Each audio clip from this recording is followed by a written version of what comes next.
계속해서 기독교 강요 제3권 20장 기도에 대하여 생각을 하겠습니다. 지난 4번의 말씀을 통해서 기도의 4가지 법칙에 대해서 생각을 했습니다. 오늘은 악한 자의 기도를 들으시는 하나님, 혹은 하나님의 거룩하신 그 하나님의 기뻐하시는 뜻에 합당치 않은 기도를 들으시는 하나님. 좀 제목으로서는 좀 이율배반적인, 혹은 우리가 이제까지 배워온 기도의 원칙과는 다른 내용들에 대해서 함께 생각을 하겠습니다.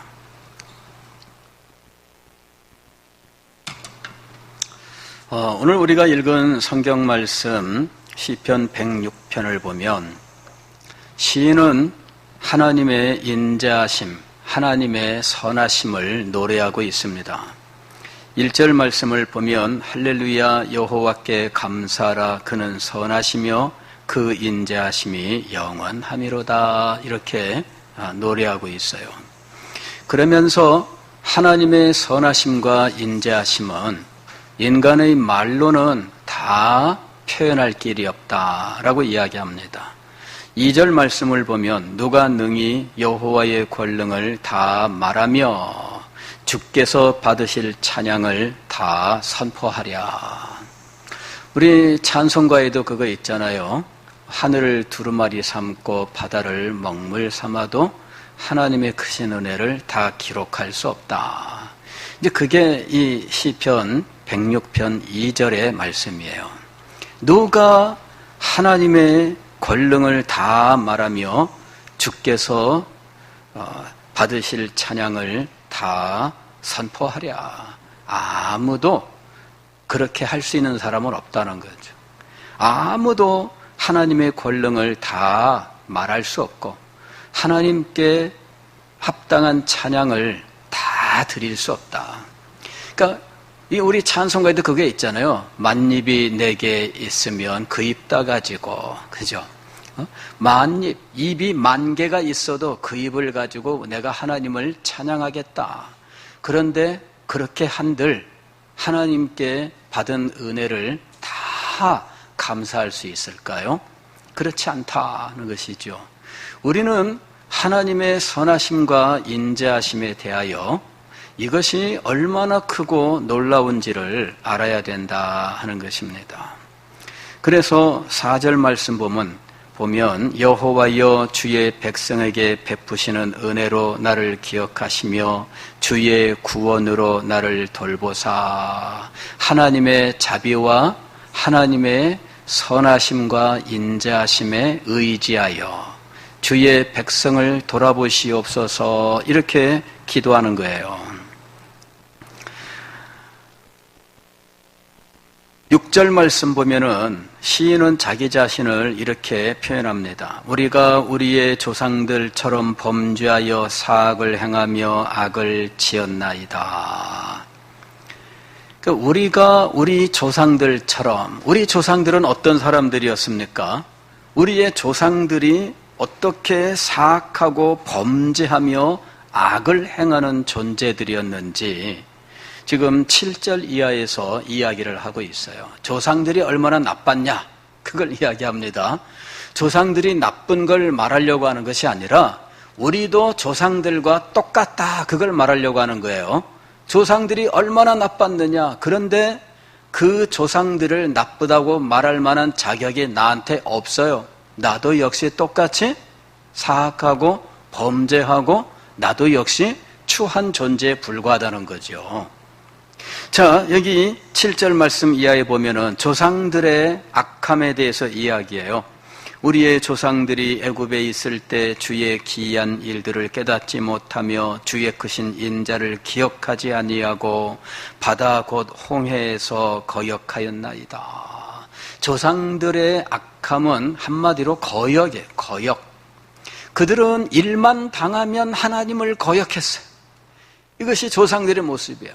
홍해에서 그들은 하나님의 구원을 의심하고 대적했습니다.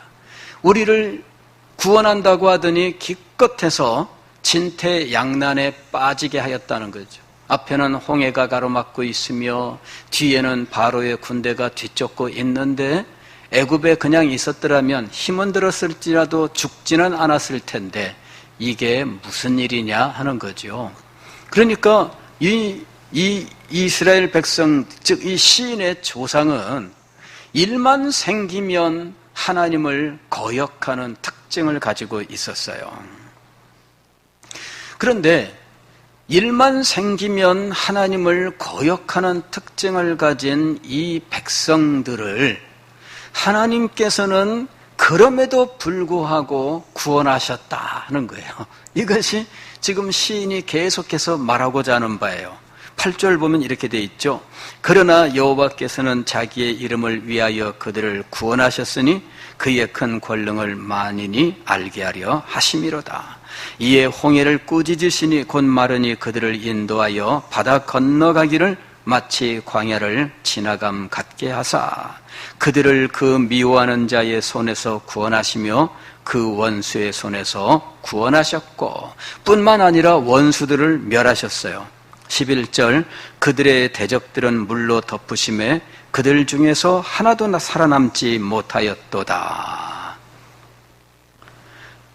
일만 생기면 하나님을 원망하고 믿음을 포기하고 하나님의 선하신 뜻을 의심하고 대적하고 거역하는 사람들, 이 사람들이 시인의 조상들이었어요. 그런데 하나님은 그때에도 역시 그들을 구원하셨어요. 여기 12절 보면은 구원을 받으면 그때는 또 헤헤거려요. 이게 이제 12절입니다. 이에 그들이 그의 말씀을 믿고 그를 찬양하는 노래를 불렀도다. 그러면은 그제서야 헤헤거리면서 하나님 감사합니다. 역시 우리 하나님 최고 막 이런단 말이에요. 그런데 또 어려운 일이 닥치면 어떻게 돼요? 하나님을 거역해요. 야, 이게 시인의 조상들의 모습이에요. 13절 보세요. 그러나 그들은 그가 행하신 일을 곧 잊어버리며 그의 가르침을 기다리지 아니하고 광야에서 욕심을 크게 내며 사막에서 하나님을 시험하였도다.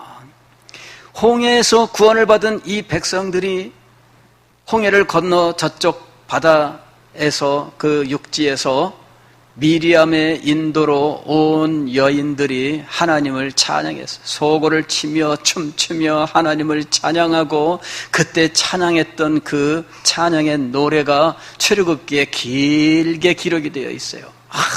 하나님을 찬양하는데 그 찬양을 이 출애굽기에 길게 기록하고 있어요. 얼마나 놀라운 일이었는지. 그러나 그들은 가나안 땅 입구에 며칠 후에 가나안 땅 입구에 도착했는데 원망을 해요. 정탐꾼을 보냈어요. 40일 동안 정탐하고 돌아왔습니다. 그리고 너무너무 좋은 땅입니다. 그랬더니 다들 할렐루야 그랬어요. 그런데 그 땅에는 안악자손들이 있어서 우리가 가면은 메뚜기처럼 다 죽을 거다. 그랬더니 울며 모세를 겁박을 하고 우리는 애굽으로 돌아가야 되겠다. 그때는 그래도 먹을 거라도 제대로 먹었지. 돌이킨 거예요. 이 사람들이 불과 며칠 전에 보름밖에 안 됐어요. 그 며칠 전에 어떻게 했어요? 하나님의 구원을 인하여 모든 여인들은 소고치며 춤추며 노래하고 모든 남자와 어린 아이들은 그 찬양의 대열에 함께하며 박수치고 노래 부르고 했던 거예요. 근데 며칠 갔어요? 아니 몇 년 갔을까요? 몇 년 간 게 아니야. 보름밖에 못 갔어요. 보름이 아니지. 40일 정탐한 기간이 있으니까 2달.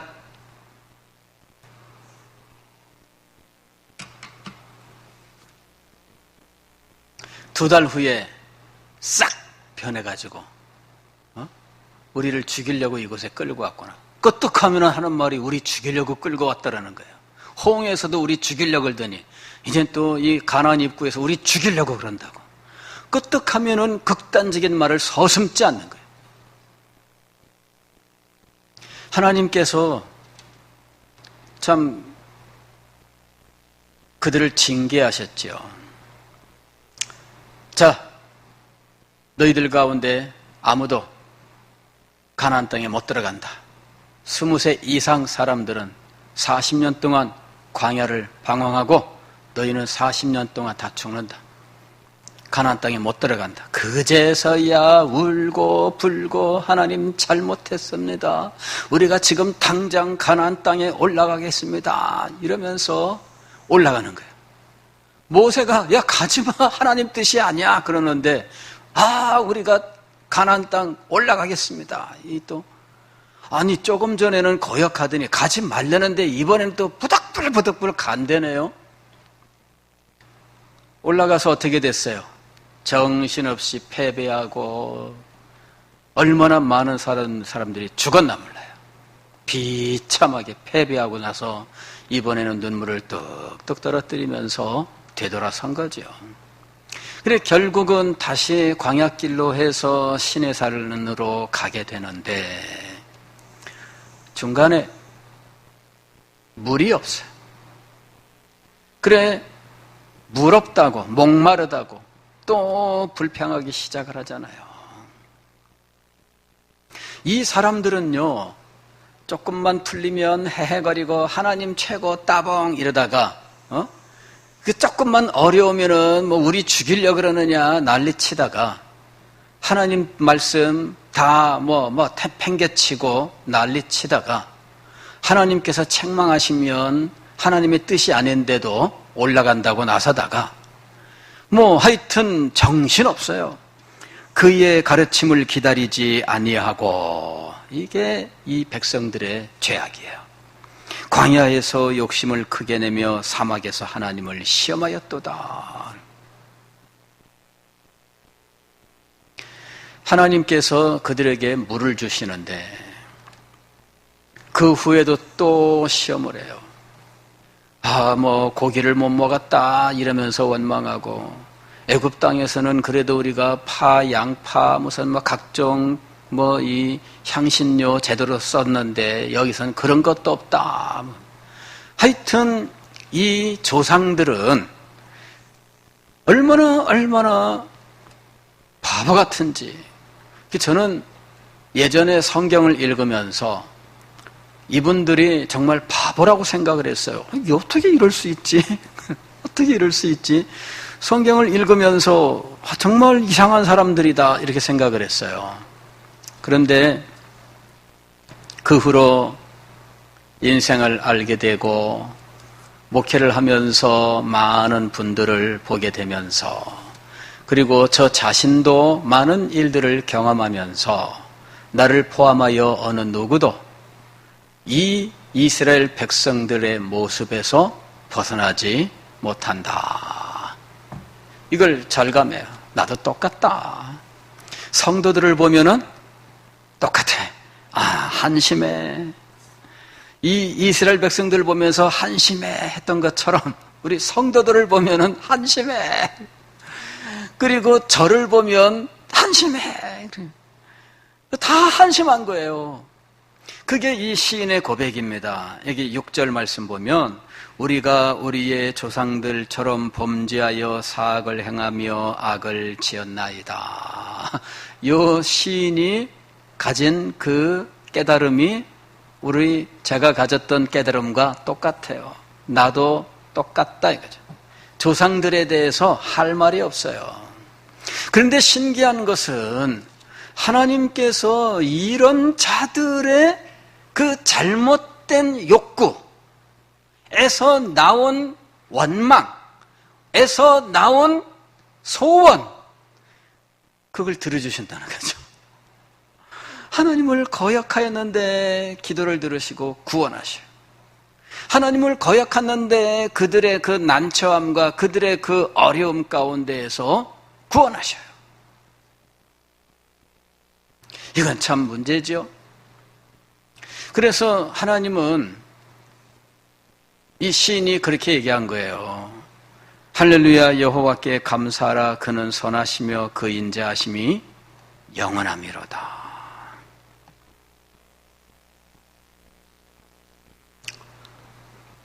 칼빈은 기독교 강요 제3권 20장에서 기도의 네 원칙을 말하고 난 이후에 이 원칙에 따라서 하나님 앞에 기도하지 않았는데도, 아니 심지어 악한 기도인데도 하나님이 응답하시더라. 가령 성경을 보면은 삼손 같은 경우에 블레셋 족속들에게 붙잡혀서 두 눈이 뽑히고 기둥에 묶이게 되었는데 블레셋 족속들이 잔치를 벌여요. 이 삼손이 하나님 앞에 기도해요. 주여, 제 눈을 뺀 이 자들을 멸하여 주옵소서. 그 기도가 옳은 기도일까요? 올바르지 못한 기도일까요? 아니, 블레셋 족속들은 이스라엘의 원수예요. 이 원수를 다 멸해 주옵소서. 하나님의 뜻일까요? 아닐까요?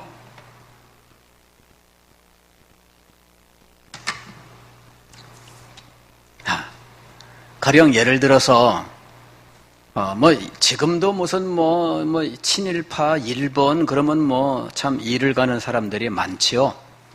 일제시대를 경험하지 않은 사람들이 더 극성을 부리고 그러고 있어요. 그죠?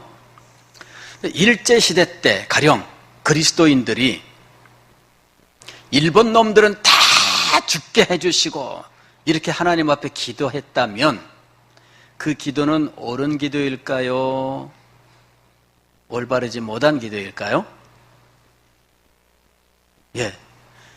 일본 사람들이 우리나라를 점령하고 마음대로 하고 그래서 고통당하고 이런 사람들은 있는 건 맞아요. 그런데 기도할 때 일본 놈들은 다 멸망시켜 주시고, 자, 이렇게 기도하는 것이 옳으냐 하는 거죠. 삼손이 기도한 게 그거예요. 이 블레셋 족속들 내 두 눈을 뺐는데 이것들 몽땅, 그러면서 힘을 쓰니까 기둥이 쑥 뽑혀가지고 이 천정이 무너져가지고 다 죽었어요. 삼손 자신도 무사하지 못했죠. 같이 죽었죠. 하나님께서 그 기도를 들으신 거죠. 결국은. 그죠? 예. 결국은 하나님께서 그 기도를 들으신 거예요. 여러분, 하나님의 뜻은 원수를 사랑하는 거예요. 그리고 하나님께서 명령하시는 경우가 있지만, 가령 사울 왕에게 아말렉 족속을 다 멸하라 하고 명령하신 경우가 있지요. 그러나 하나님의 기본적인 보편적인 원칙은 뭐냐면은 원수를 사랑하는 거죠. 특별한 하나님의 섭리 속에서 이 세상을 통치하시는 중에 하나님께서는 멸하시는 경우도 있어요. 소돔과 고모라의 멸망 같은 것도 하나님의 계시가 있는 거예요. 하나님의 뜻이 있는 거예요. 그러나 그렇다고 해서 우리까지 누구를 멸망시켜 주세요라고 기도하는 것은 올바른 기도는 아니죠. 하나님의 통치, 즉 이 세상의 통치자로서 행하시는 일들과 우리들의 마음의 소원하고는 다르다는 거예요. 그러니까 원수를 멸해 주세요라는 기도는 사실 우리 입장에서는 바른 기도는 아니죠. 또 하나님께서 불신자들의 기도를 들으시는 경우도 있다는 것이죠. 그러나 칼빈은 이렇게 권면을 합니다. 그들의 기도에 응답하시는 일을 보고 시기하지 말라. 저 사람은 믿음도 없는데 하나님이 기도 들으시네. 시기하지 말라. 그죠? 나는 그렇게 애쓰고 힘쓰고 노력하는데도 이렇게 힘든데 저 사람은 펑펑 놀면서도, 그죠? 시기하지 말라. 왜 그럴까요? 기도 한 번 응답되는 것으로 그 사람의 인생이 결정되는 것이 아니에요. 저 사람이 기도 한 번 응답돼가지고 영원히 그렇게 잘 살까요? 아니에요. 기도 한 번 응답되었다고 해서 이 사람은 이렇게 생각할 거예요. 야, 뭐 하나님 제대로 믿지도 않았는데 기도는 응답되네? 하나님이 나를 사랑하시는가 봐. 멋대로 살아도 기도 응답하시니까 하나님이 나를 사랑하시는 거 아니에요? 그러나 그렇게 생각하는 사람은 믿음이 아름답게 순결하게 성장할까요? 아니면은 퇴보할까요? 믿음 퇴보하죠. 자, 여러분, 어떤 당나귀가 그 강아지를 그렇게 부러워했어요. 응? 강아지를 보면서 강아지는 아무것도 안 해. 그냥 놀다가 주인 나타나면 꼬리 흔들고 막 달려들면 돼. 그것밖에 없어. 그런데 이 당나귀는 죽으라고 일을 해도 주인은 맨날 채찍질하는 거야. 이래 이러는 거야. 그래 이 당나귀가 하루는 야, 저 녀석은 펑펑 놀고 주인 나타나면 꼬리는 흔들고 달려드는데 주인이 그렇게 좋아해. 나도 한번 해보자. 그리고서 주인한테 막 달려드는 거야. 그냥 막. 그랬더니 주인이 이놈이 미쳤나 하면서 몽둥이로 그냥 막 그 이소모아가 있죠? 예. 여러분, 우리는 부러워할 걸 부러워해야 돼요. 어떤 사람은요, 어떤 이 당나귀가 또 부러워하는 대상이 생겼어요. 돼지. 돼지는 맨날 꿀꿀꿀거리면서 진창을 뒹굴기만 하는데 먹을 거를 많이 줘. 얼마나 부러워요. 근데 돼지한테 막 특식을 제공하는 거예요. 어느 날 그냥 막 평소보다 더 좋은 음식을 막 먹여요. 왜 그럴까요? 잡아먹을 날이 다가온 거예요.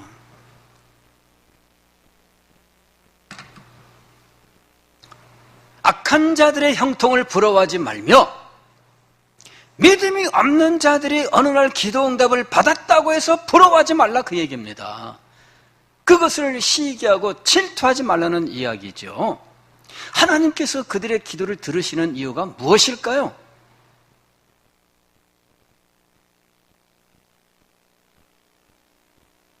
여러분, 우리는 기도의 세계에서 참 불합리하다고 생각되는 순간들을 우리가 목격할 수가 있어요.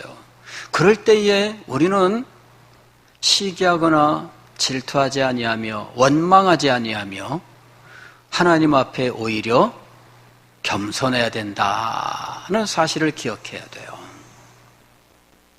기도할 때 또는 하나님의 뜻과 배치되는 것들을 기도하는 이런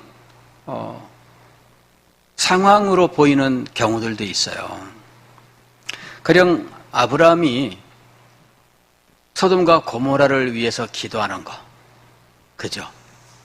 소돔과 고모라 하나님께서 멸망하신다고 분명히 말씀하셨어요.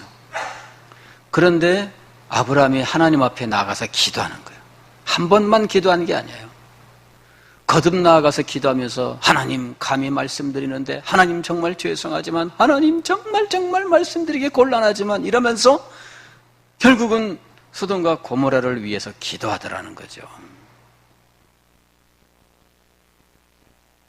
그런 경우는 성경에 여러 차례 기록이 돼 있어요. 사울 왕이 아말렉 진멸하라는 하나님의 말씀대로 안 했잖아요. 왕 아각을 살려두고 또 가축들을 살려두었잖아요. 목적은 자기의 명예를 내고 또 이 탈취물을 나누기 위해서. 하나님께서 사울 왕을 버려 왕이 되지 못하게 하겠다. 사무엘이 가서 선언하잖아요. 그런데 사울이 사무엘을 붙들고 늘어져요. 옷을 붙잡고 늘어지니까 옷이 찢어져. 그렇게 결사적으로 달려들어서 나를 위해서 기도해 주세요. 그랬더니 하나님이 버린다고 말씀했던 이 사울을 위하여 사무엘이 기도합니다. 잘못된 것일까요? 우리가 기도에 대해서 섣불리 판단하기 힘들어요. 예레미야 선지자는 이 예루살렘이 멸망된다는 것을 선포했던 선지자예요. 멸망한다, 멸망한다. 그것 때문에 동족들에게 얼마나 당했나 몰라요. 하나님께서 심지어는 너는 앞으로 기도하지 말라 이렇게 말씀하셔요. 그런데 예레미야 선지자가 또 기도해요. 하나님이 기도하지 마 그랬는데 기도해요. 하나님의 뜻을 거역하는 것일까요? 여러분, 기도의 세계는 우리가 쉽게 판정하지 못할 많은 일들이 있음을 기억해야 돼요. 어떤 분들은 그렇게 기도하는 것도 많이 들어봤습니다. 옛날에 제 청년 시절에 우리 교회 장로님이 기도하시는데 하나님 아버지 저 북한의 김일성도 회개하고 돌아오게 하시고 그러시더라고. 김일성 회개하고 돌아오면 될까요? 안 될까요? 그때는 반공이 국시이고 막 그냥 그 엄청났던 시대인데 그 시대에 이 장로님이 김일성 회개하고 돌아오게 하시고 그러더라고. 성도들이 다 아멘 그랬어요. 김일성 회개하고 돌아오도록 기도하는 것이 하나님의 뜻일까요? 아닐까요? 예, 유교를 일으키고 수없이 많은 도발을 했던 사람이에요. 얼마나 많은 비극이 일어났어요? 또 그 후에는 또 김정일을 위해서 기도하고 최근에는 김정은을 위해서도 기도하는 것을 제가 들어본 적이 있어요. 하나님의 뜻일까요? 글쎄요, 그것까지는 우리가 뭐라고 말하기는 힘들지요. 다만 여러분 생각해 보세요. 여기 잔악한 살인을 향한 살인자가 있어요. 이 살인자를 위하여 하나님 앞에 기도할 수 있을까요? 권사님, 살인자가 있어요. 살인자 위해서 기도하시겠어요? 예전에 왜 그런 사람이 있잖아요. 이 고재봉. 난 누군지도 모르지만은 고재봉 얘기 많이 들었어요. 이 사람이 도끼로 일가족을 이런 사람이잖아요.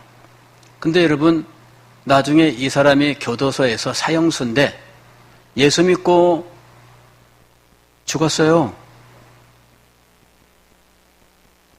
그 사람을 전도하러 간 사람이었어요. 가서 기도하고 그냥 해가지고 이 사형수가요 돌이켰어요.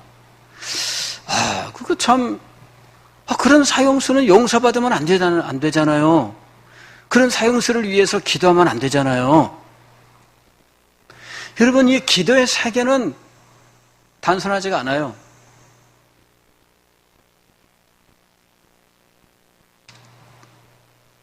문제는 우리가 이것을 기억해야 된다 하는 거예요. 칼빈은 이렇게 그걸 이야기해요. 우리의 기도도 완전하지 않다. 그 얘기를 해요. 우리의 기도도 어떻다고요? 완전하지 않다. 칼빈은 4가지 기도의 법칙을 이야기했지만 우리는 그 4가지의 법칙에 합당한 기도를 하고 있는가? 그걸 물어요. 우리가 4가지 기도의 법칙을 말했는데 그 법칙에 합당하게 완전하게 기도하고 있는가? 그러면서 이 법칙을 충분하게 올바르게 실행한 사람은 없다. 기도의 법칙을 실컷 얘기했어요. 그래 놓고 난 다음에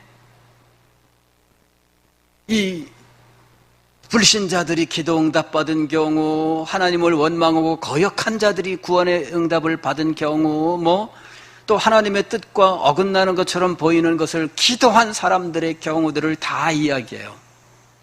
그러는 다음에 하는 말이 뭐예요? 우리의 기도도 완전하지 않다. 시인이 하나님 앞에서 자기를 그렇게 인식하고 있는 거예요. 우리가 우리의 조상들처럼 범죄하여 사악을 행하며 악을 지었나이다. 칼빈은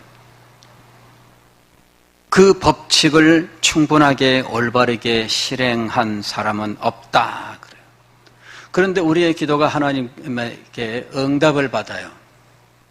완전하지도 않은데. 그게 이상하죠? 하나님의 자비와 선하심, 그 인자하심, 그거예요. 아니, 좀 더 정확하게 말씀을 드리면 칼빈은 우리의 이 불완전한 기도가 하나님께 응답받는 이유는 예수 그리스도의 이름으로, 즉 우리의 중보자가 되시는 예수 그리스도 때문이다 라고 얘기하고 있는 거예요. 할렐루야. 여러분, 이 비밀을 우리가 깊이 생각을 해야 돼요. 왜 우리가 예수님의 이름으로 기도하는가? 예수님의 이름으로 기도할 때 단지 주문처럼 기도 끝에 이 말을 붙이라는 이야기가 아닙니다. 우리가 하나님 앞에 기도할 때 기도의 법칙을 따라서 최대한 우리가 노력하지만 그럼에도 불구하고 우리가 행한 것 때문에 기도 응답을 받는 것이 아니라는 걸 알아야 된다는 거예요. 우리가 기도의 법칙을 다 했기 때문에 응답받는 거 아니에요. 많은 분들이 전국적으로 수없이 많은 설교자들이 기도 응답받는 비결 이래가지고 뭐 얼마나 많이 설교했나 몰라요. 이렇게 하면 응답받는다, 이렇게 하면 응답받는다 그렇게 했어요. 그러나 사실은 우리가 그렇게 했기 때문에 응답받는 것이 아닙니다. 무엇 때문에 응답받는다고요? 하나님의 선하심과 인자하심 때문에 응답받는 거예요. 좀 더 정확하게 말씀을 드리면 예수 그리스도의 중보 때문에 응답을 받는 거예요. 그렇다고 해서 이젠 뭐 내 마음대로 아무렇게나 기도해도 되겠네? 왜? 하나님은 선하시고 인자하신 분이시니까. 그죠? 그렇지 않습니다. 그렇지 않습니다. 시편 106편 15절 이렇게 되어 있습니다. 그러므로 여호와께서는 그들이 요구한 것을 그들에게 주셨을지라도 그들의 영혼은 쇠약하게 하셨도다. 이 얘기는 뭐냐면요, 하나님의 뜻에 합하지 않은 것을 요구하여, 즉 부르짖고 하나님 앞에 결사적으로 요구해서 응답을 받을지라도 그들의 영혼에는 어떻다는 이야기예요? 해롭다는 이야기. 그들의 영혼은 쇠약하게 하셨도다. 즉 기도를 하여 응답을 받았는데 그들의 영혼이 더 아름답고 더 순결하게 되지 않는다면 그 응답은 축복이 아니라 저주입니다. 왜? 돼지에게 먹을 것을 많이 줄 때는 돼지를 사랑하기 때문이 아니라 뭐 때문이라고요? 잡을 날이 다가왔기 때문이에요.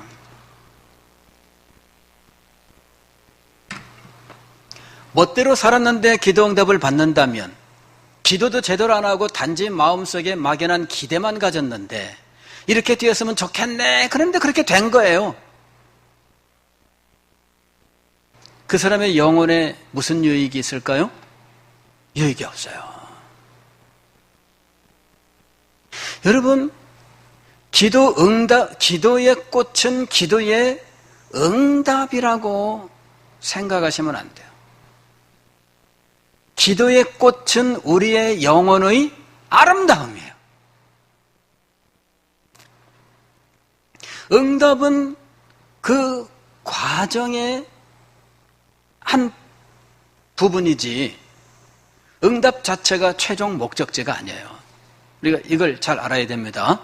우리는 기도는 우리 소원이 응답되는 것이라 생각하고 응답에 모든 초점을 맞춰요.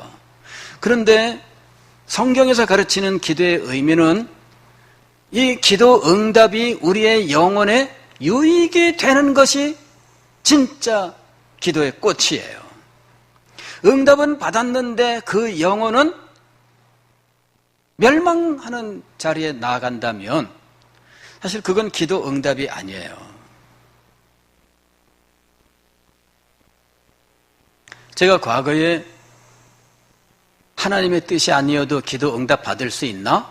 하는 의문을 가지고, 즉 무조건 하나님 앞에 부르짖고 고집하면 응답받나? 그 의문을 가지고 답을 알기 위하여 참 많이 노력을 했는데 거기에 대해서 제대로 답을 해주는 분들이 없었어요. 근데 칼빈의 기독교 강요를 읽다가 바로 이 시편 106편 15절의 말씀을 인용하면서 사악한 기도도 응답받는다. 하나님의 뜻에 배치되는 기도도 응답받는 경우가 있다는 거예요.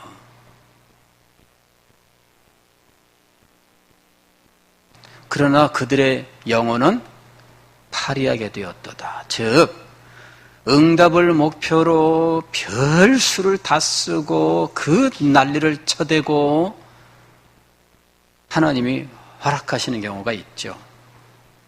그러나 그 사람의 영혼은 멸망길로 가는 거예요. 그걸 감수해야 돼요. 그래서 제가 그때 깨달았어요. 아하, 내 고집대로 하나님 앞에 끝까지 고집하면서 응답받고자 하는 이 고집이 이것이 멸망길로 가는 것이구나. 기도를 통해서 하나님의 뜻을 묻고 하나님의 인도하심을 겸손히 구하면서 하나님의 자비와 긍휼을 의지하는 것이 합당하다 하는 것이죠. 오직 예수 그리스도의 이름을 의지하여 우리의 중보자이신 예수 그리스도를 의지하여 하나님 앞에 나아가 하나님의 자비와 긍휼을 간절히 구하는 것, 그 과정에서 하나님의 은혜가 임하는 것입니다. 그때 우리는 기도 응답이 없을 때도 우리는 하나님의 가르침을 받아요. 그러면서 더 아름답고 더 영광스러운 곳으로 가게 돼요. 기도 응답을 통하여 우리는 하나님 앞에 더 감사하면서 더 큰 깨달음을 얻어요. 즉, 이 기도는 우리에게 결정적으로 우리의 영혼과 우리의 영생에 아주 아름다운 영향을 미치는 거예요. 그러나 고집하며 강제했을 때 하나님께서 옛다 하시지만 그는 버림을 받는 거예요. 그래서 우리는 하나님의 자비와 긍휼을 의지하면서 예수 그리스도의 이름으로, 즉 중보자이신 그리스도를 의지함으로 겸손히 기도하는 자리에 나가야 돼요. 우리가 어떤 기도의 법칙을 따른다 할지라도 물론 기도의 법칙을 따라서 하나님 앞에 기도하는 것이 중요하기는 하지만 그러나 어떤 경우에도 우리가 법칙을 다 지켰기 때문에 그 기도 응답을 받는 것이 아니다라는 사실을 꼭 기억해야 됩니다. 내가 이렇게 했기 때문에 응답받는 게 아니에요. 예, 기도에는 비결이 없습니다. 예, 이걸 잘 아셔야 돼요. 기도에는 비결이 없습니다. 예, 수없이 많은 분들이 비결 설교를 해요. 그러나 기도에는 비결이 없습니다. 오직 하나님의 자비와 긍휼만 있을 뿐이에요. 오직 우리의 중보자이신 예수 그리스도 이외에는 아무것도 없는 것입니다. 기도하겠습니다.